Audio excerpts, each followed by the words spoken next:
Before we watch this clip, you can listen to the whole of the Summer of the Crossbar podcast on either Apple Podcasts or Spotify for free. Enjoy the clip. Tottenham versus United. You've just come back from watching the game. Tell me your thoughts. Oh, it was beautiful. Like, it was about time we had some like good form, like playing beautiful football, controlling the midfield. Which it was just like being back in the first original Ange days, when we could just control games without like being vulnerable with the high line. And yeah, like Kulusevski, amazing performance. Brennan Johnson still in form. Van der Ven creating that first goal, it was amazing. Solanke, as you just saying. Solanke, yeah, Dom Solanke just back at it again. It was really positive, confident performance. And then again, Man United just falling down, and it was a Really poor. very unconvincing performance from them. Really poor. I mean, like, I mean, in this podcast and in the footballing world, there's been a huge debate about Postecoglou and his style of play, because he's got a very clear style of play. Everyone knows how he's going to play. He's going to play a high line and very high pressing football, right? Which has its pros and has its cons. Yeah. But with Ten Hag, if I asked you right now what's his style of play, I think you'd struggle. And I think Exactly. so would most of the footballing community. But it's interesting what you said about you played today and you dominated the game, because that's kind of what you'd expect from a high line. And in a way, it kind of raises the question: why is that something that you're pointing out? Should that not be a give? Why has that not happened? Do you know what I mean? Throughout the season. But yeah, I mean, 3-0 against Man United, it's a good result. Would you say it was more of Tottenham's brilliance, tactical brilliance, individual performances like Kulusevski, Solanke, Van der Ven, Johnson, or was it more of Ten Hag not having a clue, poor defending by Man United? I mean, I've only watched the highlights, and I can tell you that De Ligt is not the player he was 5 years ago. Do you know what I mean? Yeah. So, what do you think? It is just literally, as you said, it's a mixture, because we did dominate, and we could have gone 6-0 up easily. Like, I mean, Gary Neville said it himself, like, the fans wouldn't be like that surprised if we did, because we were just so like on it. They just crumbled. There was, as you said, no game plan, just no vision, no effort, no mojo, no X factor. No. And then obviously Bruno Fernandes being that X factor that they've had over the course of a few years, that going was just even more of a downgrade for them. And yeah, we just pounced upon that and took all 3 points. Yeah, brilliant, pretty good. No, I mean, Brendan Johnson, you just said getting another goal. I find that interesting, because Harry, not so long ago, I'm telling you, could have been 4 weeks ago. Honestly, no word of a lie.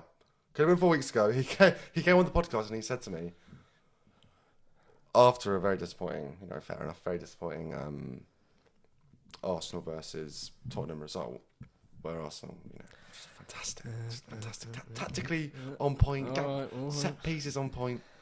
Came to me and he said, Axel, I'm not sure about Ange, but I'm also not sure about Brennan Johnson. Came from Forest, looked like a really hot prospect at Forest. Did well at Lincoln when he was there in League One, but he was like 18 and got through the Forest first team and did very well in the Premier League and got a 30-40 million pound move to even more than that. Could have been more than that. No, 40-45 around that. Yeah, to Spurs. And the first season it wasn't fantastic. It was a phase like Richarlison was in like top form, and then him and Brennan Johnson had this thing, like Brennan Johnson's blitzing down the right with amazing pace, and then Richarlison with instinctive like striker's finish, and that was like a great thing that was going on for us, and then it kind of just faded away, as did Tottenham. And but like it was like he was here and there, he was ups and downs. But I mean, obviously 4 games on the bounce, he's been quality. I mean, he's somehow like transformed this like criticisms of him into just clinical like quality player. That makes a quality player though, right? Exactly. Because the best players are going to be under scrutiny, right? Yeah. And if you're able to kind of take that in your strides, and basically if your motivation is to quote unquote shut up the haters or whatever, that's good, right? Could have gotten another one today. I mean, as you say, just looks on form, looks very confident. Maybe not what he was last season. Maybe what someone like Richarlison as well. Maybe lacked that again last season. He's injured at the moment, I assume. Yeah, I don't know. He might as well just go off to Saudi. Like, we should have got that money, and then he thought, oh yeah. Did you get an offer for him? He thought, oh yeah, my dreams are bigger over here. You know, London's my place to be. Of course. Just go off to Saudi where we need you there, and we got Mr. Dom Solanke, who's get the big money in, flying the arrows, and he's beautiful. And not this pigeon with a tattoo of himself on his back. That could be the That's worst disgusting. thing. Could be the worst. You know me, Sam. I'm not a man of tattoos anyway. Yeah.